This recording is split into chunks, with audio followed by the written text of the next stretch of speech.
Hello, Princess, and good evening from Universal Studios, Florida. It is Halloween Horror Nights. I am here on my one included pass. Probably will not be back. Too late to buy the other thing. It's mid-October by now. So here we are at Mel's Die-In, and I don't know. I'm going to see what houses I can go to. Not going to press it. I am more interested in the food, of course, and just taking in the evening. Again, not my favorite events, but I figured, why the heck not? So, let's go, and still, let's go, Brandon. Yes, food is kind of popular, and there's already lines. Look at that. I hear Wicked Growth is one of the best. 25 minutes, all right, let's get started. Somehow I doubt that all of this is 25 minutes. Spot on, actually. 25 minutes from queue entry to actually exiting the house. So, okay, that was awesome. Great house. I'll tell you about it in a second. I am hungry and maybe one more. Whatever. Okay, great houses. Those lines, though, felt a lot longer than 25 and 30 minutes. But the marquee was spot on, actually. So good on Universal for that. Anyway, yeah, you can tell that Universal has like the experience and the budget to do these things. So yeah, they're great houses, and even better, like in the Pumpkin King, whatever. There's no dividers. You don't have to like push through anything. There's nothing hanging down. It's all a walkthrough, which makes it go a lot faster. And I know they've always had problems with people like slowing down and everything. So the throughput was pretty good. So they managed to actually pull that off. The transitions were longer, you know, like a lot of L-shaped, but they were fully themed and they were great. So, all right, so far so good. Although the wait times are kind of heading up, and I don't really feel like waiting. Next year, though, I'm going to do the one per visit, definitely. This is the Rogue Dead Guy Ale. I am thirsty, so this is what I'm starting with. I may try some of these specialty drinks, but they're all liquor and probably really too sweet. So, well, number one, I do know what I'm going to get first for food, and it's all the way over there. Intended to be an appetizer, this is the Bourbon Candied Pork Belly, right across from Monsters Cafe. It is a skewered, thick-cut pork belly coated in a bourbon glazed shell. This is something more substantial than the last one I had. Oh boy. So, the candied pork belly was pretty good, but talk about actually subverting expectations. It is a hard candy shell. Was that in the description? I guess I missed it because it really surprised me when I went and bit into like a crunchy candy shell. So, be aware of that.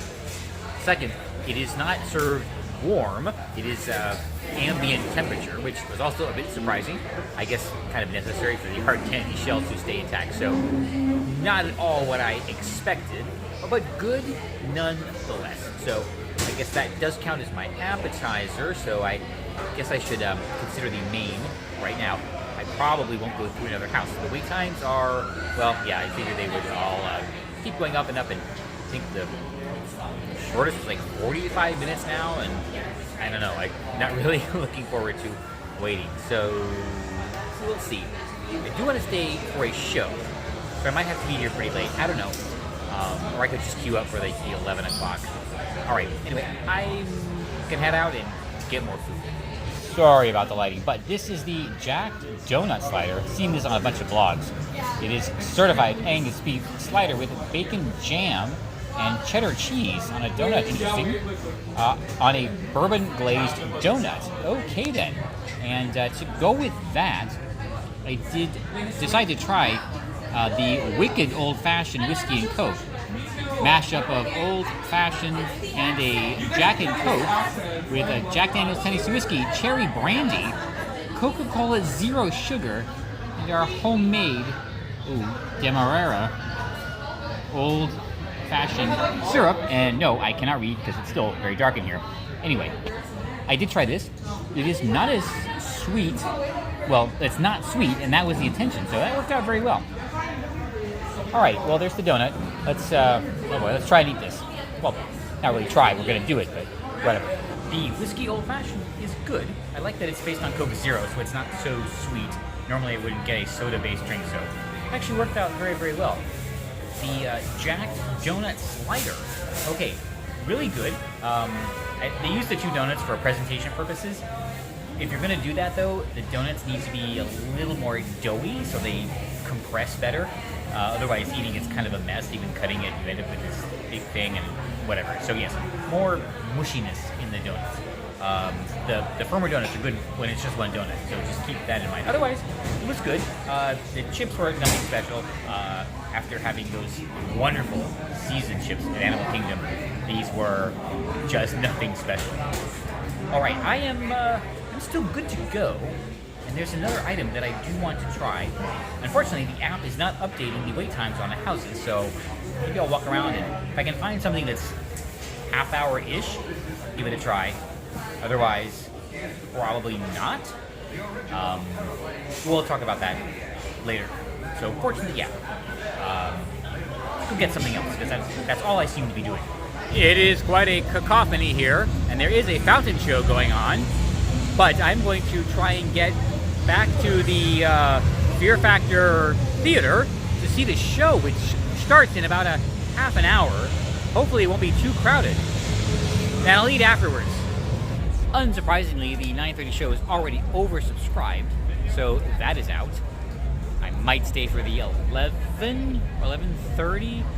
I don't know. It will depend on how other things go. It's very crowded. Yes, very chaotic.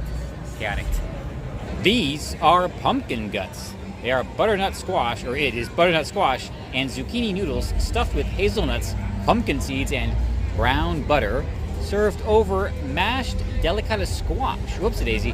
It is vegan, so yeah, I guess it's fake squashy butter.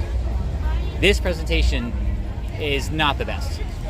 Hadn't figured I would be escaping into the wizarding world to avoid the crowds, but yeah, it is getting packed out there.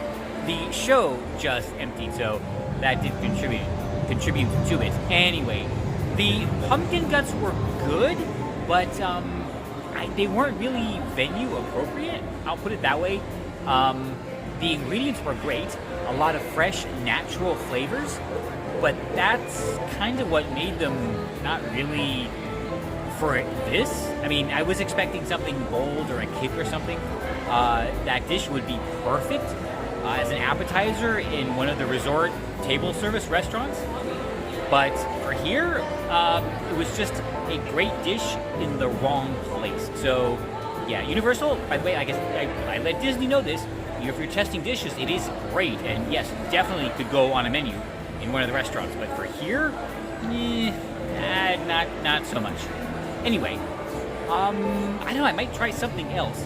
It is getting very crowded, and the lines for the houses are super long. I think an hour is the shortest one now. Although there's one right over here. Again, gotta check the app. It hadn't been updating earlier, but the good ones are 90 plus minutes, so that is completely out. This has been a rather not good execution on my part. I know, could have done better, but well, we deal with the past we were dealt, unfortunately. I'll do better next year, actually. It is more than an average day, especially around now. I mean, maybe during peak normal times, but yeah, this is pretty intense. Sure, one day I will explain why this is better than Harmonious. I am back in Monsters Cafe, and not from here, but I'm just sitting here. These are Dr. Pinetti's confetti battered Oreos. They are Oreo cookies hand-dipped in confetti cake batter. Yum! Flash fried and dusted with powdered sugar. 4 Oreos, which I believe is one of those snack packs. Either way, I mean, they also had fried Twinkies, but I've had those before. So I guess time for fried Oreos. The fried Oreos were pretty good fried Oreos. I wouldn't expect anything less. Although a dish like that really should be served with ice cream or milk. It's easy to take care of. You just go get ice cream. Should have thought of that beforehand, really. But other than that, great dessert. I did enjoy them. So, I don't know. Like I said, it's crowded. This whole plan was very poorly executed. This has probably been an absolute chore to watch. I hope you didn't. I hope no one in the court did, because, yeah. Anyway, I'm going to walk through the store and see if there's anything interesting, at least. Probably not. again, I thought it was Donald, but these are Secret Life of Pets. A ride that looks pretty great. They have it over at Universal Hollywood. Hopefully, we will get it here sometime soon. I mean, it'd probably be 3 or 4 years, but anyway, this is City Walk, and this is the end to my incredibly poorly planned evening at Halloween Horror Nights. 2 houses, some pretty good food, and a huge crowd and long wait times. I missed the show, and yeah, this is kind of why I don't really like Halloween Horror Nights. So next year, definitely, I will do it differently. I will go back to the original plan. I will get the pass. I will come during the day. I will stay. I will do one house, eat one treat, and then call it a day, avoid the crowds, avoid the lines and everything. And I think that will work out much, much better. So while today was a failure, it really was. Oh, you know what? Part of it is, I think I was really spoiled by my experiences at Busch Gardens and SeaWorld. Much more approachable events, and I really hit Busch on the right day. I got through all the houses. It was fast. It was easy. And the food from their food and wine festival was really good. So is SeaWorld. Their presentation for Craft Beer Fest has been phenomenal. So yeah, I will be back at SeaWorld tomorrow. I do have one more house. It's the one in Wild Arctic, so that's probably going to be fantastic. Anyway, okay, yeah, time to go. I missed the show. I missed 8 houses. But you know what? That reminds me, it is still something to be it's still a problem, there you go, to be very thankful for.